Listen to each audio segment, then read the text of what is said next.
আচ্ছা, আমি একটু ছোট করে বলে দিই। এই আমি ছোট্ট করে একটু বলে দিই, তাহলে তোমাদের এটা পড়তে সুবিধা যাবে। ছোট্ট করে বলো, বেশি বলো। কত মিনিটের মধ্যে বলতে হবে বলো? 2 মিনিট। 2 মিনিট। 2 মিনিট হবে? 3.5 মিনিট আমি সময় নিচ্ছি। নর্মদা বাঁচাও, আমার দিক তাকাও, ফোন রেখে দাও। নর্মদা বাঁচাও আন্দোলন,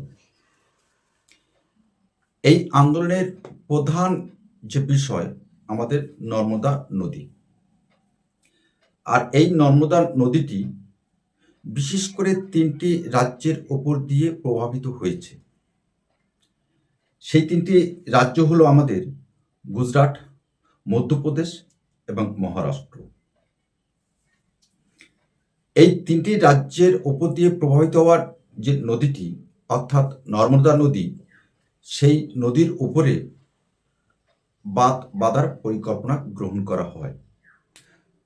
শুধু একটি বাঁধ নয়, একাধিক বাঁধ বাঁধার পরিকল্পনা গ্রহণ করা হয়। আর সেই বাঁধটির সেই সময় নামকরণ করা হয় যে সর্দার সরোবর বাঁধ।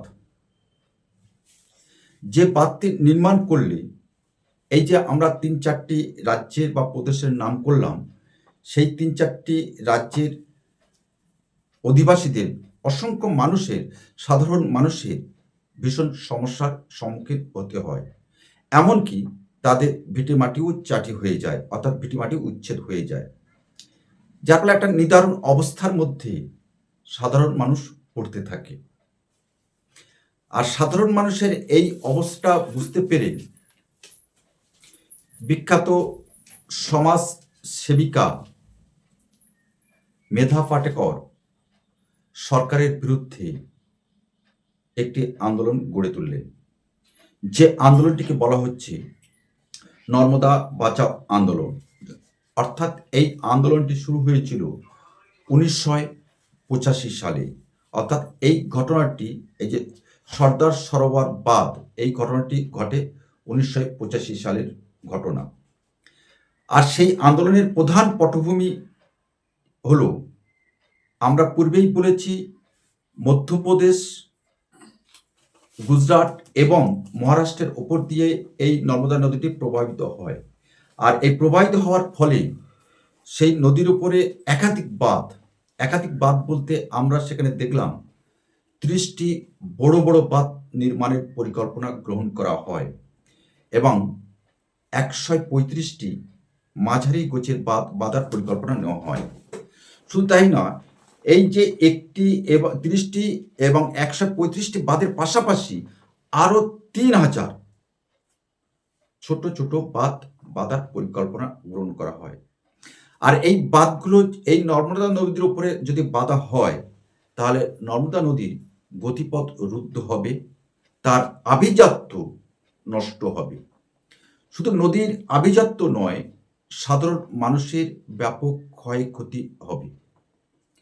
আর এই প্রেক্ষিতে মেধা পাটেকর এই সকল মানুষদের নিয়ে, সাধারণ মানুষদের নিয়ে এই আন্দোলনটি অর্থাৎ নর্মদা বাঁচাও আন্দোলনটি তৈরি করেছিলেন।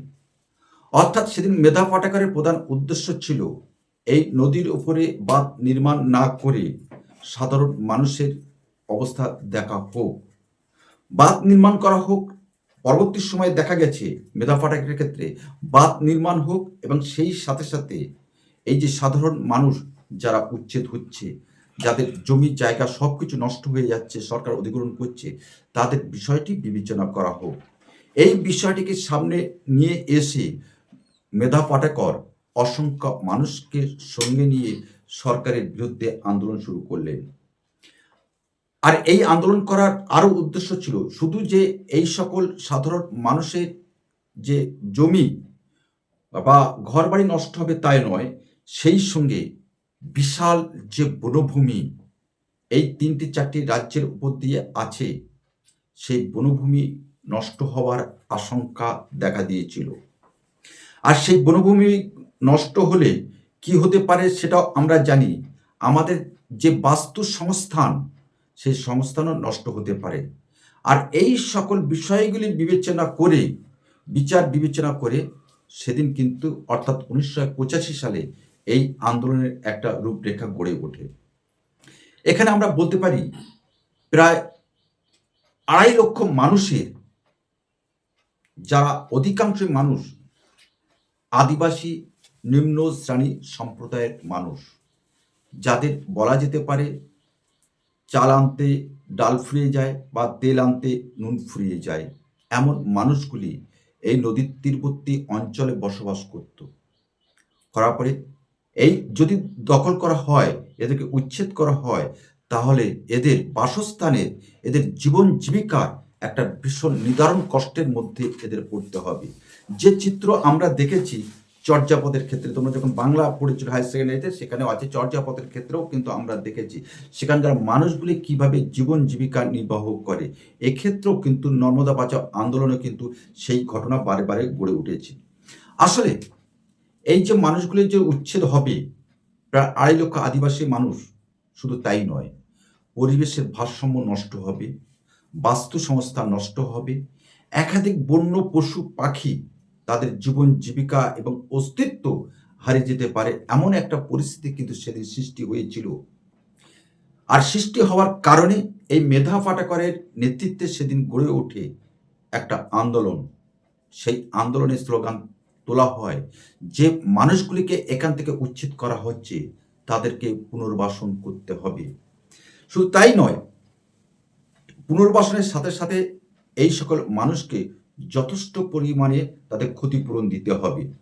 এবং এরপরেও এই যে নর্মদা তীরবর্তী অঞ্চলে যে ঐতিহ্য আছে, সেগুলোকে বজায় রাখতে হবে, এমন একটা চাপ সৃষ্টি করা হয় সরকারের উপরে।